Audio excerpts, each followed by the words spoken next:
মাওলানা রইসউদ্দিনের হত্যার দাবিতে সারা বাংলাদেশে একযোগে পালানো হচ্ছে 180 মিনিটের অবরোধ কর্মসূচি। তারই ধারাবাহিক অঙ্গ হিসাবে চট্টগ্রামের ফটিকছড়ির বিভিন্ন স্থানে অবরোধ পালন করছে।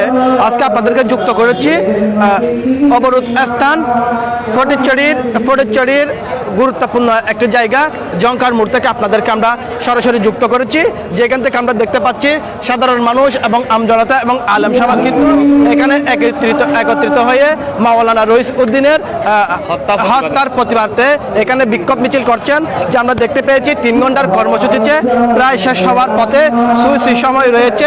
সে অল্প সময়ের মধ্যে 3 ঘন্টা অবরোধের মধ্যে আমরা এখানে দেখতে পাই নাই কোনো ধরনের ভাঙচুর, কোনো ধরনের হামলা, কোনো ধরনের জ্বালাওপুর আমরা এখানে দেখতে পাই নাই।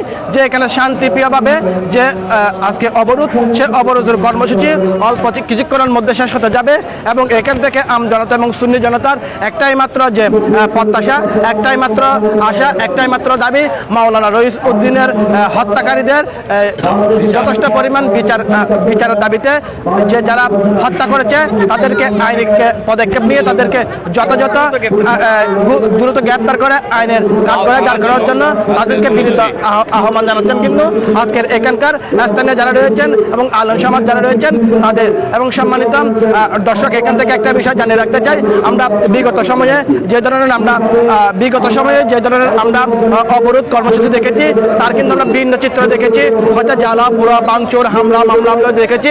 আজকে বাংলাদেশ ইসলামী ছাত্র সেনা তথা আহলে সুন্নাত ওয়াল জামাতের ব্যানারে আজকে যে 180 মিনিটের 3 ঘন্টার অবরোধ, সে অবরোধের মধ্যে এই ধরনের কোনো দৃশ্য আমরা দেখতে পাই নাই এবং সাধারণ মানুষ থেকে শুরু করে পুলিশ প্রশাসন পর্যন্ত এখানে সহযোগিতা করাচ্ছেন।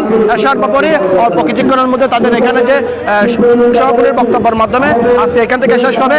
আমরা এখান থেকে একটা বিষয় আপনাদের সাথে যুক্ত করতে চাই, অপরাধী যে হোক না কেন অপরাধীদেরকে আইনের আওতায় এনে বিচারের দাবিতে যাতে বিচার করা হয়, এটা হোক সকলের প্রত্যাশা, যাতে কোনো অপরাধী কালো চাঁদের ডেকে না পড়ে এটাই আমরা প্রত্যাশা করি। অপরাধীদের সঠিক বিচার হোক এটাই কামনা করি। যারা আমাদের সাথে যুক্ত আছেন আমাদের সঙ্গে থাকবেন। আমরা দেখাচ্ছিলাম আপনাদেরকে আজকে মাওলানা রইসউদ্দিনের হত্যাকারীদের বিচারের দাবিতে অবরোধ কর্মসূচি।